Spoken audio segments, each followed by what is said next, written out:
ನಮಸ್ಕಾರ ವೀಕ್ಷಕರೇ. ಕನ್ನಡ ಚಿತ್ರರಂಗದ ಅಂದ ಕೂಡಲೇ ನಮಗೆ ನೆನಪಾಗುವುದು ಸಾಹಸ ಸಿಂಹ ವಿಷ್ಣುವರ್ಧನ್, ಶಂಕರ್ ನಾಗ್ ಮತ್ತು ಡಾಕ್ಟರ್ ರಾಜ್ಕುಮಾರ್. ಆದರೆ ಇವೆಲ್ಲದರ ನಡುವೆ ಸದ್ದಿಲ್ಲದೆ ಬಂದು ತನ್ನದೇ ಆದಂತಹ ಹೊಸ ಟ್ರೆಂಡ್ ಸೃಷ್ಟಿ ಮಾಡಿದ ಒಬ್ಬ ವ್ಯಕ್ತಿ ಇದ್ದಾರೆ. ಅವರೇ ನಮ್ಮೆಲ್ಲರ ಕಾಶಿನಾಥ್ ಸರ್ ಅವರು.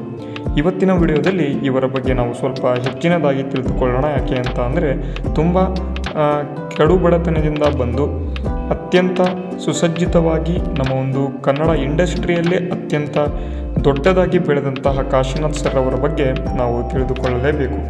ಮೊದಲನೇದಾಗಿ ವೀಕ್ಷಕರೇ, ಇವರ ಒಂದು ಬಾಲ್ಯ ಮತ್ತು ಆರಂಭಿಕ ಜೀವನವನ್ನು ನೋಡೋದಾದರೆ, ಕಾಶಿನಾಥ್ ಅವರು ಉಡುಪಿ ಜಿಲ್ಲೆಯ ಕುಂದಾಪುರದಲ್ಲಿ ಜನಿಸಿದ ವ್ಯಕ್ತಿ. ಮಧ್ಯಮ ವರ್ಗದ ಕುಟುಂಬದಿಂದ ಬಂದಿರತಕ್ಕಂಥ ಇವರು ಒಬ್ಬ ಸಾಮಾನ್ಯ ಯುವಕನಂತೆ ಜೀವನ ಆರಂಭ ಮಾಡಿದವರು. ಆದರೆ ಅವರ ಕಣ್ಣಲ್ಲಿ ಏನೋ ಒಂದು ಸಾಧಿಸುವ ಹಂಬಲ ಇತ್ತು. ಆ ಕಾರಣದಿಂದ ಅವರು ಒಂದಿನ ಬೆಂಗಳೂರಿಗೆ ಬರ್ತಾರೆ. ಬೆಂಗಳೂರಿಗೆ ಬಂದಂತಹ ಒಂದು ಕಾಶಿನಾಥ್ ಅವರು ಬೆಂಗಳೂರಿಗೆ ಬಂದ ಮೇಲೆ ಅವರ ಒಂದು ಸಿನಿಮಾ ಕನಸು ಏನಿದೆ ಅದು ಚಿಗುರು ಹೊಡೆಯುತ್ತೆ. ಇದು ಅವರ ಒಂದು ಬಾಲ್ಯ ಮತ್ತು ಆರಂಭಿಕ ಜೀವನಕ್ಕೆ ಸಂಬಂಧಪಟ್ಟಂತೆ ಮಾಹಿತಿ. ಅದೇ ರೀತಿ ಚಿತ್ರರಂಗಕ್ಕೆ ಪಾದಾರ್ಪಣೆಯನ್ನು ಕೊಟ್ಟ ನಂತರ ಕಾಶಿನಾಥ್ ಅವರು ಕೇವಲ ನಟನಾಗಿ ಬರಲಿಲ್ಲ, ಅವರು ಒಬ್ಬ ಅದ್ಭುತ ನಿರ್ದೇಶಕರಾಗಿ ಗುರುತಿಸಿಕೊಂಡವರು. ಅವರು ಮೊದಲ ಒಂದು ಸಿನಿಮಾ ಅಪರಿಚಿತ ಎಂಬತಕ್ಕಂಥ ಒಂದು ಸಿನಿಮಾವನ್ನು ಮಾಡಿರ್ತಾರೆ. ಆ ಕಾಲದಲ್ಲಿ ಇಂತಹ ಒಂದು ಸಸ್ಪೆನ್ಸ್ ಥ್ರಿಲ್ಲರ್ ಮೂವಿ ಕೊಟ್ಟವರು ಈ ಸಿನಿಮಾ ಅವರಿಗೆ ದೊಡ್ಡ ಹೆಸರನ್ನು ತಂದುಕೊಡುತ್ತೆ. ನೋಡಿ, ಈ ಒಂದು ಅಪರಿಚಿತ ಸಿನಿಮಾ ಏನಿದೆ ಇದು ಸಸ್ಪೆನ್ಸ್ ಮತ್ತು ಥ್ರಿಲ್ಲರ್ ಮೂವಿ ಆಗಿರೋ ಕಾರಣದಿಂದಾಗಿ ಆ ಒಂದು ಕಾಲದಲ್ಲಿ ಈ ಒಂದು ಸಿನಿಮಾ ಏನಿದೆ ಅವರಿಗೆ ದೊಡ್ಡ ಹೆಸರನ್ನು ತಂದುಕೊಡುತ್ತೆ. ಮತ್ತು ಕಾಶಿನಾಥ್ ಶೈಲಿಯ ಒಂದು ಹೊಸ ಅಲೆ ಅದೇನಪ್ಪ ಅಂತ ಅಂದರೆ, ಕಾಶಿನಾಥ್ ಅಂದರೆ ನಮಗೆ ವಿಭಿನ್ನ ರೀತಿಯ ಒಂದು ಡೈಲಾಗ್ ಡೆಲಿವರಿ ಸಿಗುತ್ತೆ. ಮತ್ತು ಸಮಾಜದ ಮುಚ್ಚುಮರೆಗಳನ್ನು ತೆರೆದಿಡ್ತಕ್ಕಂತಹ ಒಂದು ಕಥೆಗಳನ್ನು ಇವರು ಸುಸಜ್ಜಿತವಾಗಿ ಎಲ್ಲರಿಗೂ ಕೂಡ ತಿಳಿಯುವ ಹಾಗೆ ಹೇಳ್ತಾರೆ.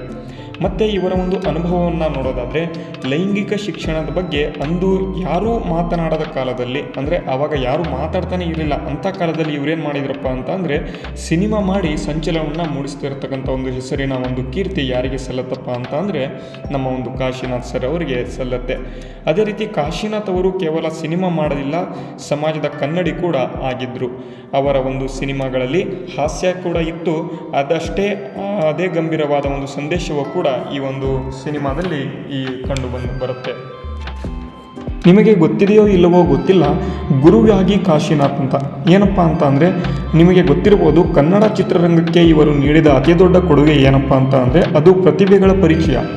ನೀವು ಇವತ್ತು ನೋಡ್ಬೋದು, ಸೂಪರ್ ಸ್ಟಾರ್ ಉಪೇಂದ್ರ ಅವರು ಮತ್ತು ನಿರ್ದೇಶಕರು ಸುನೀಲ್ ಕುಮಾರ್ ದೇಸಾಯಿ ಅವರು ಮತ್ತು ಇಲ್ಲಿ ವಿ ಮನೋಹರ್ ಅವರು, ಇಂತಹ ಒಂದು ದೈತ್ಯ ಪ್ರತಿಭೆಗಳನ್ನು ಹೊರತಂದವರು ಯಾರಪ್ಪ ಅಂತ ಅಂದರೆ ಬೇರೆ ಯಾರೂ ಕೂಡ ಅಲ್ಲ, ನಮ್ಮ ಒಂದು ಕಾಶಿನಾಥ್ ಸರ್ ಅವರು. ಇವರಿಗೆ ಈ ಒಂದು ಕೀರ್ತಿ ಸಲ್ಲತ್ತೆ ಅಂತ ನಾವು ಇಲ್ಲಿ ಹೇಳಬಹುದು. ಹೀಗೆ ಇದ್ದಂತಹ ಒಂದು ಕಾಶಿನಾಥ್ ಅವರು 2018ರಲ್ಲಿ ಕಾಶಿನಾಥ್ ನಮ್ಮನ್ನು ದೈಹಿಕವಾಗಿ ಅಗಲುತ್ತಾರೆ. ಆದರೆ ಅವರು ಸೃಷ್ಟಿ ಮಾಡಿದಂತಹ ಒಂದು ಹೊಸ ಹಾದಿ ಇಂದಿಗೂ ಕೂಡ ಯುವ ನಿರ್ದೇಶಕರಿಗೆ ಪ್ರೇರಣೆ ಕೂಡ ಆಗಿರುವುದುಂಟು. ಸ್ನೇಹಿತರೆ, ಕಾಶಿನಾಥ್ ಅವರ ಜೀವನ ನಮಗೆಲ್ಲರಿಗೂ ಕೂಡ ತುಂಬ ಕಲಿಸ್ತದೆ. ಅದನ್ನು ಕಲಿತು ಬಾಳೋಣ ಅನ್ನುತ್ತಾ ಈ ಒಂದು ವಿಡಿಯೋ ನಿಮಗೆ ಇಷ್ಟ ಆದಲ್ಲಿ ವಿಡಿಯೋಗೆ ಒಂದು ಲೈಕ್ನ ಮಾಡಿ. ಅದರ ಜೊತೆಗೆ ಇನ್ನೂ ಕೂಡ ಯಾರ್ಯಾರು ನಮ್ಮ ಚಾನಲ್ನ ಸಬ್ಸ್ಕ್ರೈಬ್ ಮಾಡಿಲ್ಲ ಎಲ್ಲರೂ ಕೂಡ ತಪ್ಪದೆ ನಮ್ಮ ಚಾನಲ್ನ ಸಬ್ಸ್ಕ್ರೈಬ್ ಮಾಡಿ. ಮುಂದೆಯೂ ಕೂಡ ಇದೇ ರೀತಿಯಲ್ಲಿ ಸಿಗೋಣ. ಅಲ್ಲಿವರೆಗೂ ಜೈ ಹಿಂದ್, ವಂದೇ ಮಾತರಂ.